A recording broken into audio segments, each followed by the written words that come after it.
You guys doing okay? Hey, I am so glad that you're here. My name is Drake. I'm the pastor here at City Church, and it's an honor to be gathering with you guys today. You guys pumped to be here? I am just so excited. First of all, because it's week 8 of our 8-week series called Starting Point. Some of you are like, finally. It's the ending point of Starting Point, man. I am so pumped. Now, it has been such an encouraging series. If you haven't had the chance to tune in, you can go back, catch a lot of what we've been doing on our podcast, our YouTube channel, our website. All of that's available for you. But the premise of this series has been everything has a starting point, right? Everything in your life has a starting point. You had a starting point. Some of you were started on purpose. Some of you were accidents, but that's okay. We're glad you made it. That's funny. Okay, all right, cool. We'll get there. We'll get there. I have bad jokes sometimes, but we'll get there. Hey, so the idea is that everything has a starting point. Even faith has a starting point. And for some of you, faith was a paradigm that was handed to you as a child. Maybe you received it. It was super helpful, and you kind of took that paradigm, and it's been carried throughout your whole life, and it's been awesome. Some of you were handed a faith paradigm as a kid, and then as you started to grow up, it started to get disconnected. Some of your life experiences and your faith paradigm that you were handed as a kid, like it's like your faith wasn't growing up with you. And so you have all these what ifs and what abouts and these hard questions, and you go to college and you're like, okay, well maybe some of the things that are they actually true, and can I embrace that, or what about this, or that's a really good point. And so all of a sudden, because of the rigors of life, because of adulthood, because of the world we live in, maybe depending on the paradigm you were handed of faith, it's like, okay, I'm not sure that my childhood faith holds up and holds up underneath the weight of some of the struggles of adult life. Or maybe even there's just a disconnect in your experiences. Maybe it's not a theological thing for you. Maybe there's not a disconnect up here, but it's what you've experienced. It's what you've seen. It's what you've seen in the church. It's what you've seen from leaders. It's what you've seen around the world. And you're like, I'm not seeing how this faith thing and then all of this is reconcilable. And some of you didn't grow up around the church. You didn't grow up around faith. In fact, you've maybe even once you were exposed to faith in whatever way that was, you kind of like saw it and then stayed away from it. You're like, whatever that is, I don't want it. And so you've intentionally just kind of stayed on the outside looking in. And some of us, we just get busy, life gets busy, and so like faith might be floating around in there somewhere, but it's not priority number one. You got life to do, and you got classes to take, and you got a job to do, and you got kids to raise, and things just kind of pick up quickly and move on, and you're like, cool, I'll get around to that faith thing when it becomes important, if it ever does. And so I don't know where you're walking in on your faith journey, but as we wrap up this series, first of all, I can just tell you, listen, no matter where you are on your faith journey, you are loved, safe, and welcome here. And our desire is to help you take a next step, no matter what that might look like for you today. Now, in our conversation, as we wrap up this series, today's conversation is going to be super, super helpful. But what I want to do is kind of do a recap over the last 7 weeks. Very briefly, this is your commercial. So last time on Starting Point. Okay, let's go. First and most important question that the whole point of this series, guys, is wrestling to the ground this singular question. Who is Jesus? You and I know there's a lot of really good things to talk about. There's a lot of important things, like, why didn't the dinosaurs make it onto the ark? Did Adam and Eve have belly buttons? You know what I mean? Like, were they naked? Were they really naked, or was that just to keep our interest in the story? You know what I mean? Like, we have all these important questions that you got to wrestle with. Those are great. You can talk about those on your own time. But the question that we've wrestled with over and over again that you and I have to genuinely put in front of us is, who is Jesus? Now, we've been walking through this series, and then the next thing we talked about in light of that conversation is there a difference between being mistakers and being sinners? We don't like that word. We don't like to talk about sin. It kind of makes you feel bad, feel guilty. So we're like, we make some mistakes. And all of us have some mistakes. In fact, we took a census, and everybody in the room was like, yep, I'm a mistaker. But the problem is there's some things in our lives that we do or we have done or we watch other people do, and we're like, okay, at what point is it no longer a mistake, right? We're like, okay, there's some things that I'm not sure we can keep calling mistakes when they keep happening again. Or there's some politicians that would like to call it mistakes, and you're like, I'm not sure it makes it into that category anymore, buddy, right? So you have that challenge, and then going on, we talked about gaining God's approval. If there is a God, like what does it take to get him to like you? Does he even like you? And is there something there? We talked about that a little bit. We talked about the role of rules. This one was fun. For me, the role of rules, if there is a God, where's the role of rules fall into this whole thing? Are there expectations, and how do you meet them? We talked about maybe it's the family model of faith. You're in the family, and then there's some rules, if you will, some expectations that follow. Or is faith like the club model? You got to do X, Y, and Z in order to get in. Or is it like the HOA model where no one really likes you and you don't really know the rules, but you're in it anyway? We talked about the role of rules. And then we also talked about this big question, what can wash away my sin. And again, we talked about, we don't like that word, so, what can wash away my stuff? What can wash away some, because it's interesting. You and I have some things that happened in our past, and we kind of like laugh about it later. We're like, oh, you think that was stupid. Listen to what I did, right? We have some of those stories, and then we have other things that we're like, we hope no one ever finds out about. We hope that no one ever asks about those things. And it's like, okay, how do we get rid of some of that stuff that seems to follow us no matter how hard we work at not thinking about it or moving forward and moving past it? We also talked about this really, really big idea about grace and the role of grace and faith, and this amazing mega theme when it comes to the invitation around faith and Jesus specifically. And then last week, we had the most disturbing message of all. It was slightly disturbing, and we talked about this big disconnect of, is there really a difference between Christianity and every other world religion? Where we talked about it, like, hey, is this just one big group think and everybody just kind of have a little bit more faith? And right, we talked about, the Journey song, Don't Stop Believing, and maybe that's all you got to do. All right, well, it's okay. Yeah, they don't pay me to sing. They don't pay me much of anything anyway. All right, we won't go there. All right, so this is where we've been. And now we're wrapping it up. And there's one more thing I want to talk about. And again, if you've missed the series, I'd encourage you to go back and check those things out. Again, if you have friends that are struggling with faith, wrestling with faith, then I highly recommend using these resources. Let them be like a paradigm or a platform to start having dialogue. And again, we've talked about it, man. If you're a follower of Jesus, no matter where you are on your spiritual journey, this is an equipping series to help you understand, like, hey, why do you believe what you believe? And how are you going to point other people in that direction, if you've got your own questions? And questions are welcome, by the way. Some of our struggle in this faith journey is, when you start to have the hard questions, some of you are around faith leaders or faith circles or in homes that said, don't ask hard questions, just believe a little harder. And that kind of starts to dissolve our ability to sit in this. And so one more thing I want to talk about today is that there's one more thing that happened. And we've talked about this over and over again, that this whole faith journey and wrestling with who is Jesus, it's not like a truth claim. It's not, have faith in faith or believe a little harder. It's not stuff like that. All of this is around something that actually happened. And so if you're considering faith, or if you have already embraced faith, then this thing, what we're about to talk about, is super, super important, because something actually happened, and what's amazing is still happening. And this something that we're going to talk about today, it really has no explanation. It's kind of confusing. It's kind of mind-boggling when you think about it, outside of the possibility that maybe Jesus is actually who he said he was. Maybe he's actually doing what he said he would do. And this, makes skeptics a little uncomfortable. It makes us a little comfortable when we're trying to wrestle with it. But again, this is something that happened and is still happening that you and I need to know and wrestle with. So I'm going to kind of fast forward. There's this guy named Matthew, one of Jesus' followers, and he documents for us this story where Jesus and his crew, he's got 12 other guys with him.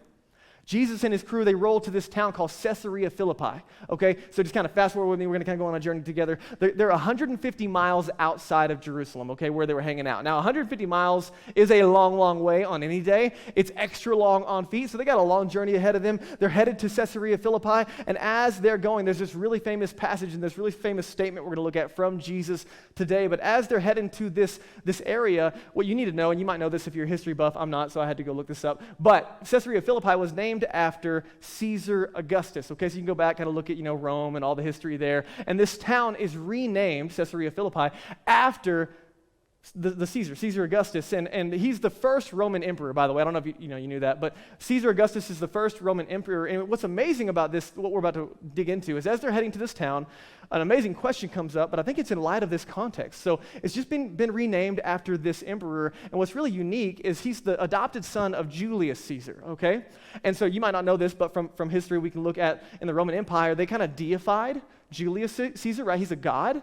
Now, he's a god that died, but you can do whatever you want with that. And so he's a god, and then we have the adopted son of Julius Caesar, who this town is named after. So literally, when they talk about, they rename this town, and it's, Caesar Augustus. Literally, when they refer to him, they would refer to him as the son of a god. Not the son of a gun, but the son of a god, right?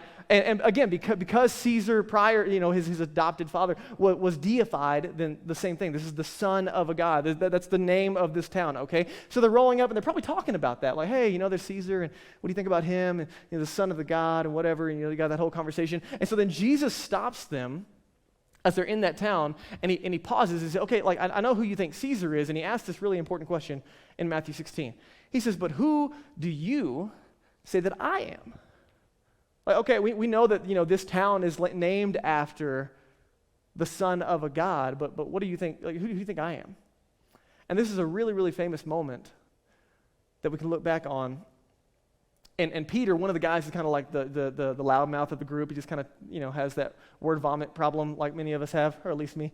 And so he in this moment, he hears Jesus ask this question, and here's what he says. He says, you're the Messiah, the Son of the living God, right? Not the dead God like Caesar, right? I mean, that guy died, so, this is the son of a dead God, but you're the son of a living God, right? And in this moment, Peter just kind of blurts it out. Right, there's this promise, they had this idea that God was going to send the Messiah, this chosen one to save people and, make the world right and bring us back into relationship with God. There's that whole thing in Judaism that they've been looking forward to. And then Peter in this moment is like, you're that guy. And then, Jesus is like, you right? Okay, you got it. Now, and he gives Peter a little bit of credit, but also he's like, hey, God revealed this to you. And then Jesus makes a statement right after this moment. That started something that has been going since this moment. And it's an amazing, amazing moment. Verse 18, check this out. Jesus says, and I tell you that you are Peter, he's talking to Peter, and on this rock I will build my church. And the gates of Hades, the gates of hell, the gates of death will not overcome it. And in this moment, this is a big deal, by the way, like churches kind of debate around this. This might be familiar to you or not. Like, okay, the point is not who is the rock or where's the rock. That's not what we're talking about. And we're not talking about Dwayne Johnson, by the way, in case you're wondering. But it's in there. But we're not talking about that, but it's not who is the rock. But the point of Jesus' statement here is he says something emphatic. And I need you to get this, right? They're in the middle of Caesarea Philippi. There's 13 of them, including Jesus, and then Judas is in there. He's the guy that's the betrayer, right? And so they got 11 of them. And Jesus looks at them, and he uses this word, I will build my church. I need you to pause for a second. When you hear that word, what comes to mind? Think about it, like just based on your experiences and everything you know up to this point, what comes to mind? This is really, really important.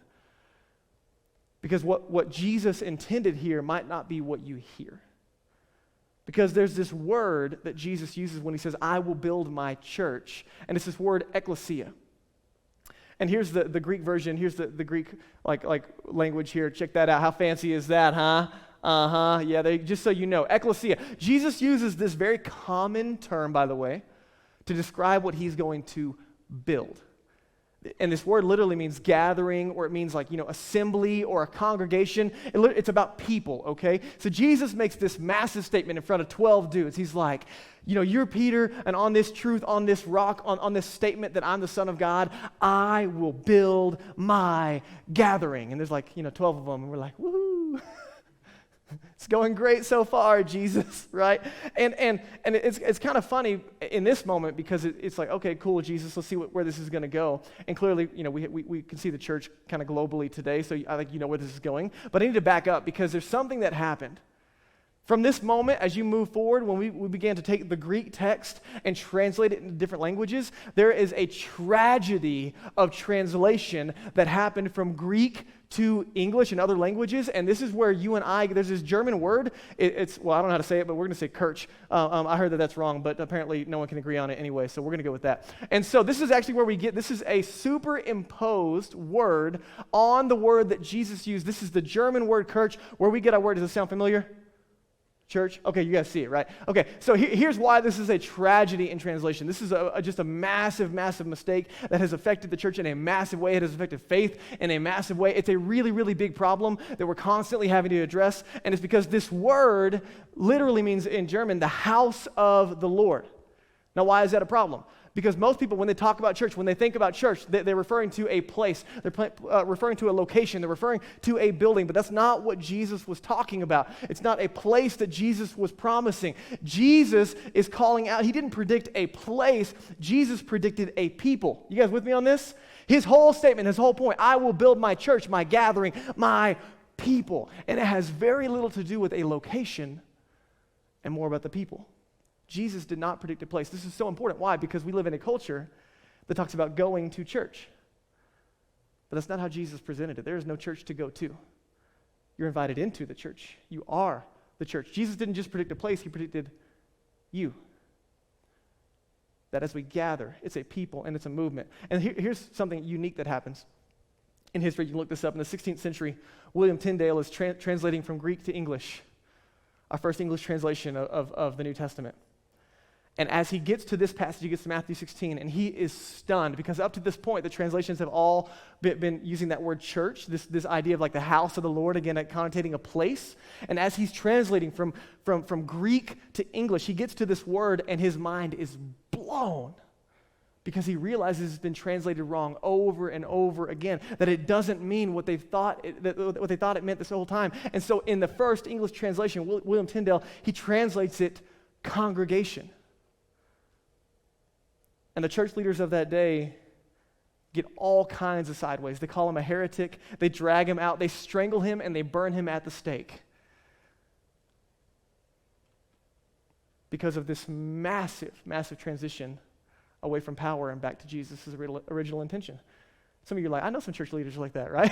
Right, that's the problem, right? Some of us carry some serious baggage that's been done in the name of Jesus and in the name of the church. But again, when he translates it the proper way, it causes a massive, massive uproar. Now, kind of going back to our story, okay? Jesus, they're in Caesarea Philippi, hanging out doing that thing. And then from there, Jesus is going to go back to Jerusalem. Now, there's a reason they weren't in Jerusalem. They already kind of, were in danger of their life and all that. And so all of his, disciples, his followers were like, Jesus, don't go back. Like, it's not a good, you don't want to do that. It's a really bad idea. We're trying to get something moving here. And then he goes back, and guess what happens?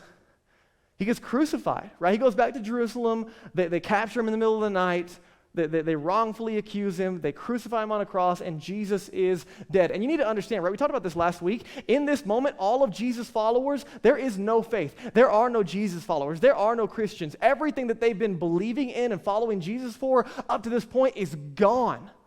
He's dead. There's no way that he is or that he was who he said he was. Everything that Jesus said is now over. There is no, let's get this thing going, right? They're like, holy cow. We did not see that coming. He clearly is not who we thought he was. And then I think, if you came to some of his followers, hey, Peter, hey, James, like, what do you guys think? Is he still going to build his gathering?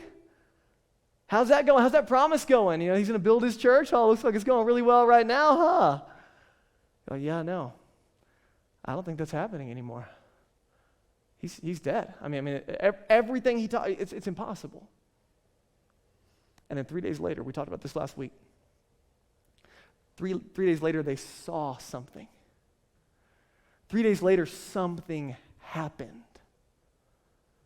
And 3 days later, when they saw Jesus risen from the dead, everything changed. And in this moment, they take this amazing, kind of reset. And then we fast forward to these famous words that I'm about to share with you. These are the words of Jesus after his resurrection. They've seen a risen Savior. They're going around Jerusalem telling everyone about it. You're not going to believe this. We thought he was dead. Now he's alive. Hundreds and hundreds and hundreds of eyewitnesses all making the claim not about what he taught, but about something that happened.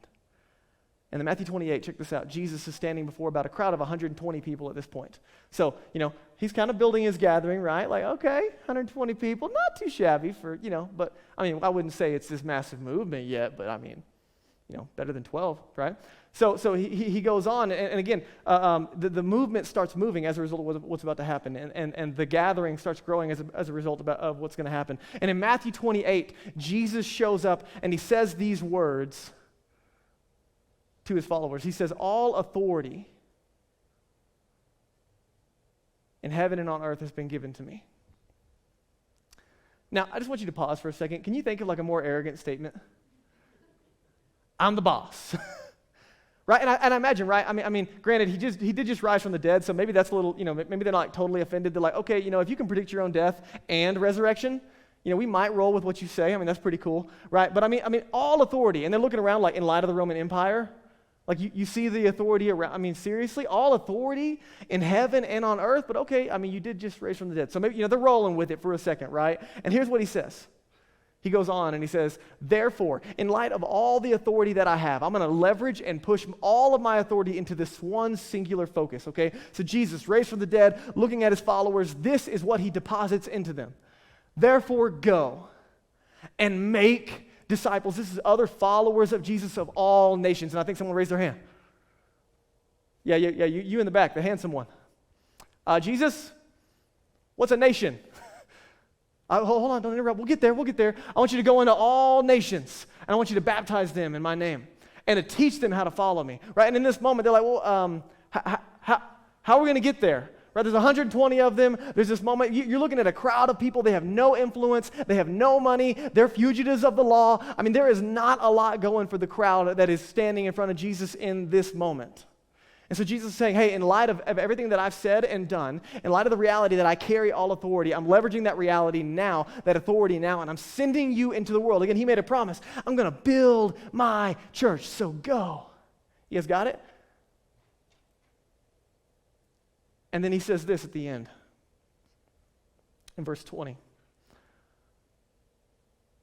And surely I'm with you always to the very end of the age.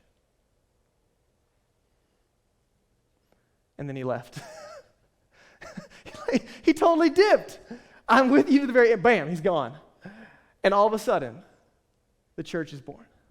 The movement starts moving. The gathering starts growing. And this is an amazing thing that hundreds and thousands of people are becoming followers of Jesus because all these guys are running around and they're saying, we've seen him. Jesus raised from the dead. He was who he said he was. He can do what he said he would do. And this church is exploding. And for about 2 years, guys, this is amazing. You can read it on your own. Go to the book of Acts. And for 2 years, the church is just, grinding on all cylinders. It's amazing. Massive growth. Thousands of people becoming followers of Jesus.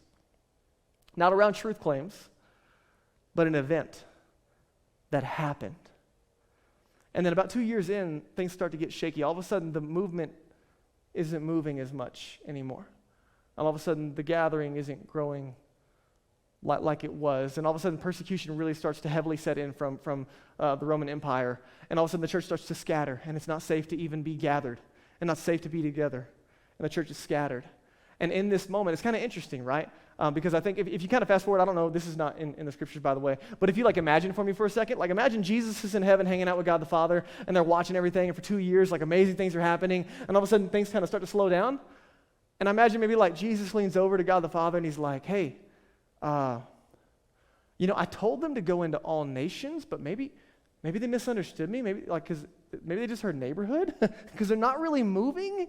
They're kind of staying right there, and now they're just getting hard and heavy. They're just kind of sitting low. And so then I think Jesus and God, they look at the situation, and they find this guy we talked about over and over again, this guy named Saul.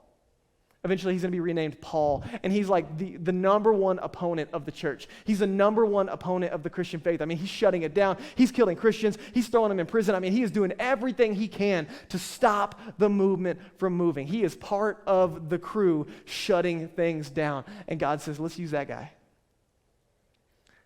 And then, boom.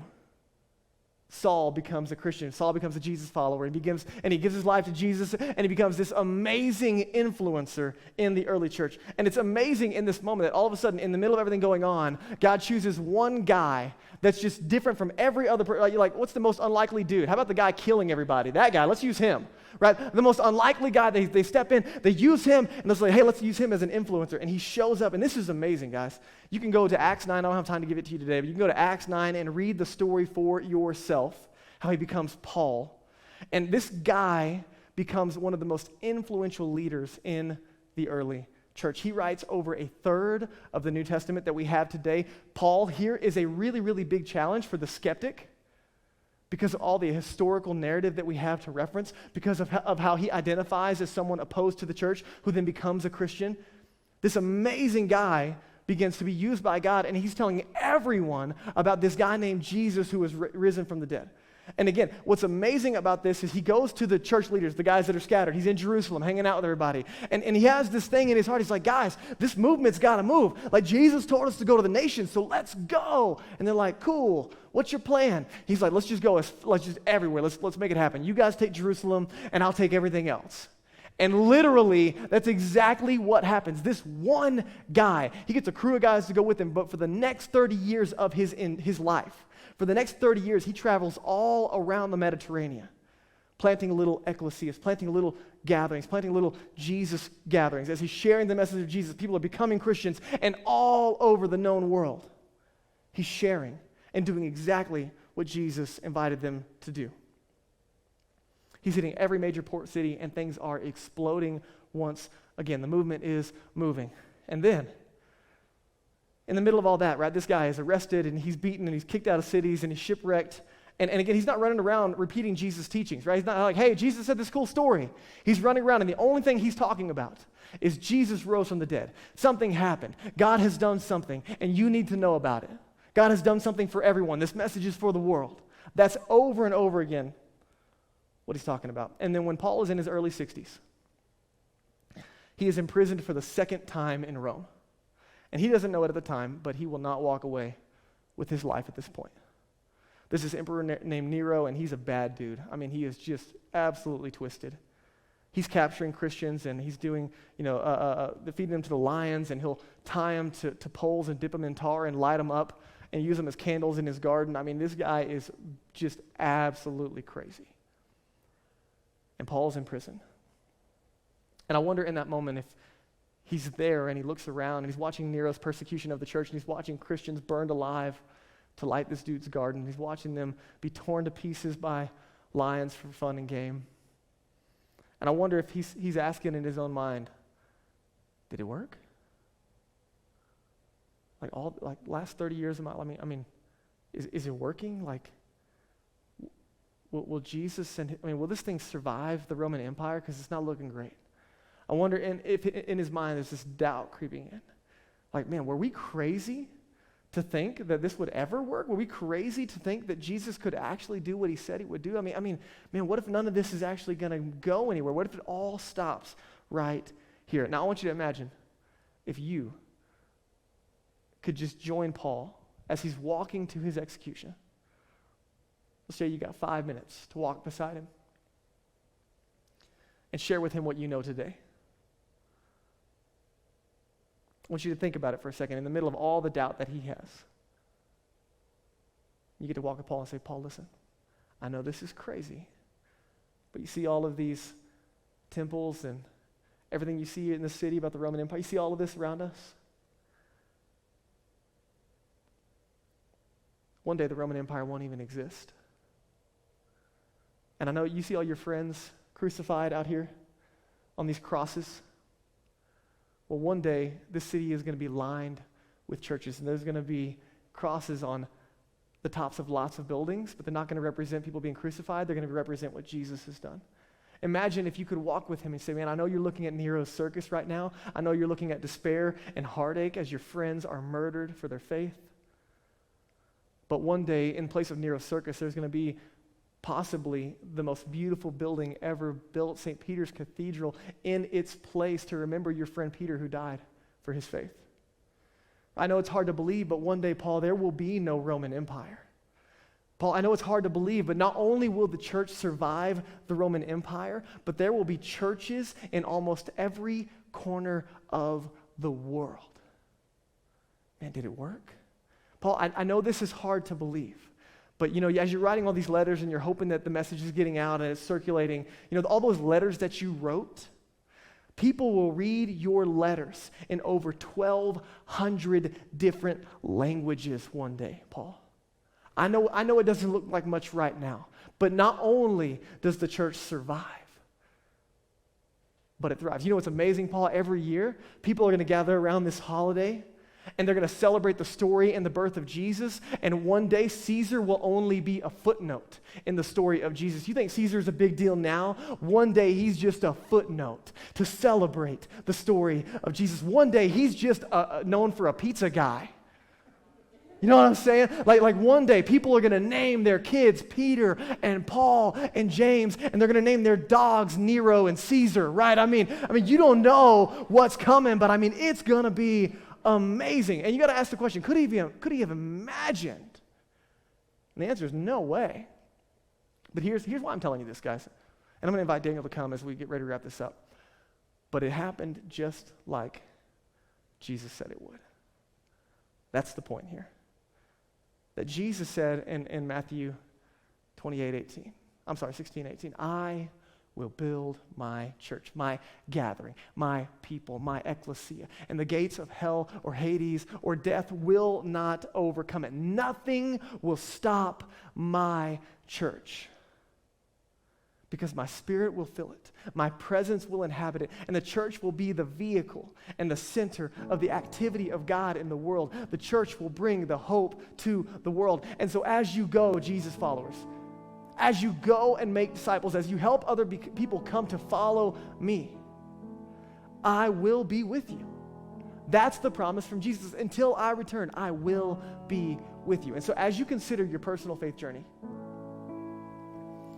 you need to know that a group of people said that they saw something happen. They saw a risen Savior. And out of that moment, the church as we know it is born, not a place, but a people. And that something that happened is still happening today. And the amazing invitation here, friends, is that every single one of you have been invited to be a part of what God is doing in and through the local church. Through the compassion of the church in the world, through the message of hope from the church in the world, through the influence of the church in the world.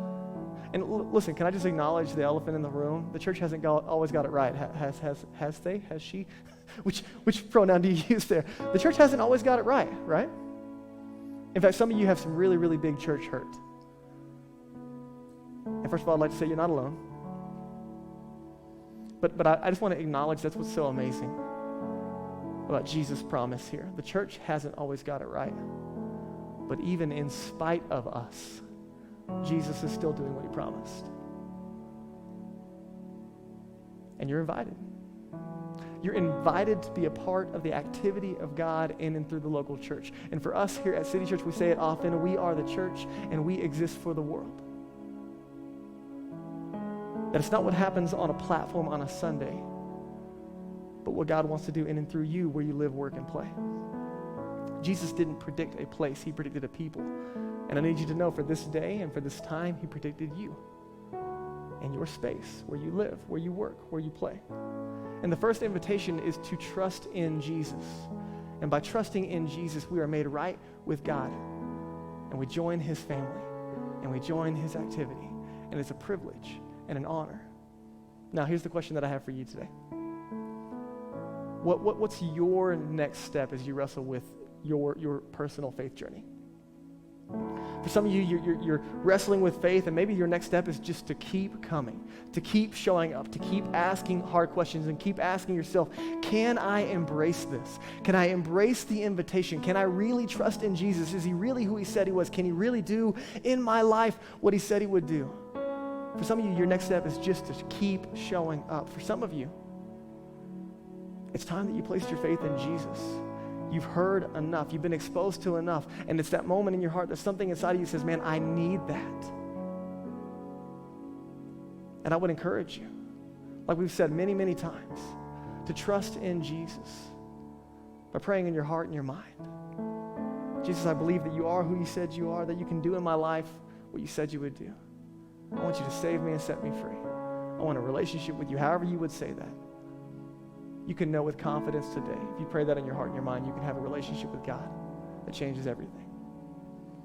If you make that decision, we'd love to know it through that connection card that you have the chance to fill out. Now, some of you are in a space where you're following Jesus, and your next step is baptism.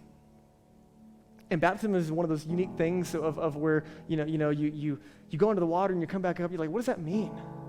It's about identifying with Jesus. It's celebrating on the outside what Jesus has already done on the inside. When I trust in Jesus, I'm going to go under the water and come back up. And it's a picture of Jesus' death, burial, and resurrection. And it's a picture of the new life that Jesus has given me. That the old me is dead and Jesus has made me new. Does that make sense? Some of you, your next step is identifying with Jesus externally through baptism. For some of you, it's very simple. It's plugging into community. It's just getting around other people who love Jesus, are going to love you and help you grow in your relationship with God, help you grow on mission with God and the world around you. Some of you, it's just committing to that space of being vulnerable and getting into a city group. Right? For some of you, it's beginning to use your gifts to serve others, both through our weekend team, serving at City Church and serving in the world around you. Some of you, man, you're so gifted and you're so talented. You have so much to give. You don't realize how much of a gift you are to the world. You don't realize how much God has put inside of you to give. And your next step is to begin to serve. Some of you in the room are wrestling with God's call on your life.